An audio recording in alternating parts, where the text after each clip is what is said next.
Well, here's the last little section we can close out. This is going to be a list of characteristics that make it less likely that the Howey test is going to be met. And we kind of touched on this earlier, but the distributed network or digital asset are fully developed and operational. That's a big one. And by the way, Holders of the digital, yeah.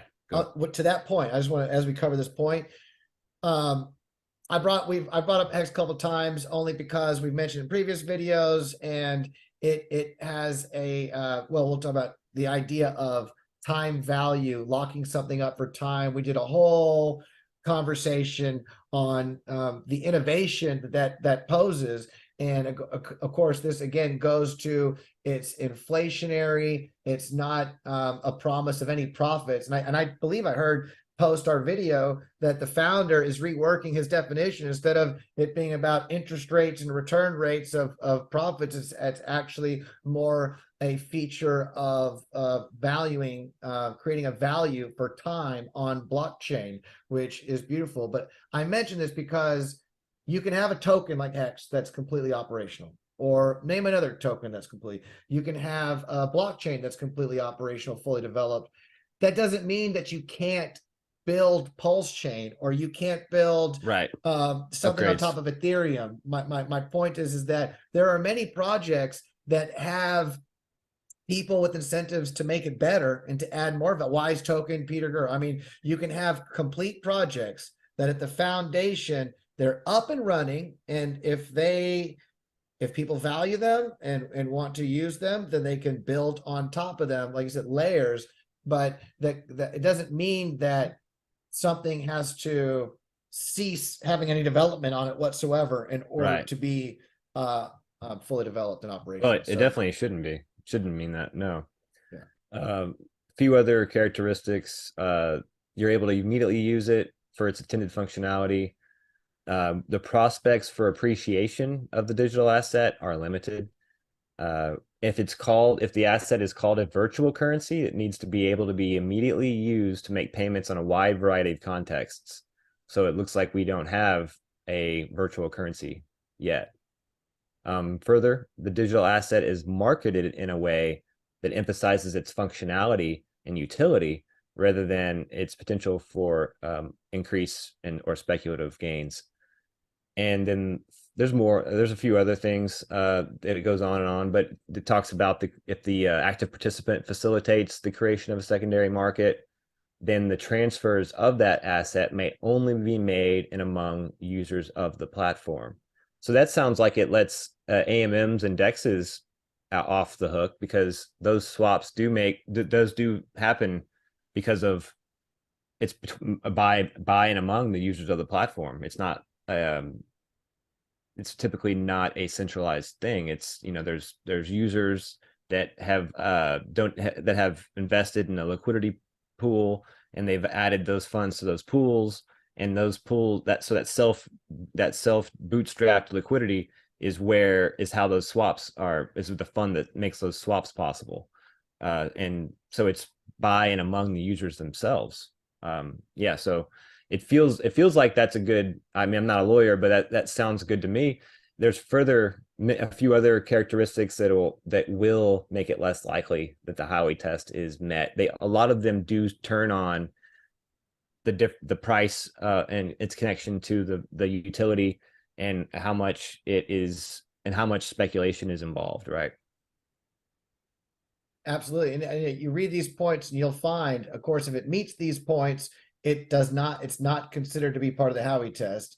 And right. You read through some of these and you're like, hey, that reminds me of a crypto project I'm familiar with, or that sounds like blockchain in general. So, this is, to sum it up, the three main points: whether it is an investment of money, or a common enterprise, or a reasonable expectation of profits, which I would say there probably aren't reasonable expectations if you're coming into an ecosystem. It's funny that he would talk about this ecosystem having a reasonable expectation of profits, when coming from the mainstream market world, they've talked about crypto and blockchain as being too volatile, too risky. You have worthless. Elizabeth Warren calling it air and having no value. And of Right. course, air is extremely valuable. We'll talk about the diamond water air paradox.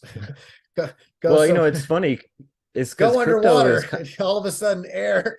the you could almost say that crypto's status is almost like it's everything and nothing at all. So I mean, if you listen to some people, it's worthless.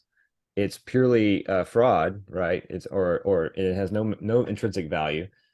Others will tell you it's a security, and then out the other sides of their mouth, they'll say it's also money. And then a whole other group of people will call it a commodity. And then you got some people like, Sailor over there who's like, it's universal property. And good luck defining that. Which is a whole So, new, legal term. right. So, yeah, I mean, if you're not confused, then you're not paying attention. And that's a good point. And hopefully our goal is to help relieve confusion as we research more so that we can come to a better understanding. Hope to be able to share that better understanding so that it can add value to the conversation and to the system, as we're all a part of this new emerging technology. It's very exciting. We're all a part of this new technology that's coming up and changing the scope of communication, changing transactions and value exchanges, and so many more things in the world. So if you enjoy this, hit the like button, subscribe. Obviously, this is educational, not financial advice. We don't give financial advice ever on this channel. It's purely research and education. And if you would like to be the first person to support our educational efforts, then we've got some donation links below. And we appreciate any support. If you feel that we're adding value to your blockchain project, feel free to share that. Don't forget to tip your waiter and help us keep these cameras and lights going. But we do look seriously. We have some more content that we would like to be able to cover. And some of those topics would be, let's give some spoilers. There are the Well, yeah. CBDCs and Yeah, stablecoin. that's right. There's an article or a study rather that we're going to talk about CBDCs and stablecoins and the banking system and the links between and what risks might be there. So we're going to go through that. And what was the next one we were going to do? We have, does Something deep. Bitcoin and blockchain make the banking system obsolete? That's been a topic recently. Many people believe that we're in this dichotomy of the banking system versus Bitcoin and blockchain. And we've got a great perspective, I feel, to add value and to share, that maybe it doesn't have to be this either or. Maybe it's more realistic that blockchain and Bitcoin would be a part of this new system and not so antagonistic. So we've got Right. that narrative. Our stablecoins a threat to CBDCs. We've got the Restrict Act and the idea of censorship in the new digital economy. Are public blockchains dangerous? In other words, is censorship necessary with blockchain technology for safety and security? Or do you find that public blockchains allow for so much more transparency that we don't need the extra oversight than we currently have, that the systems we have are plenty We could enough already? scale it back a little bit. Yeah. Absolutely.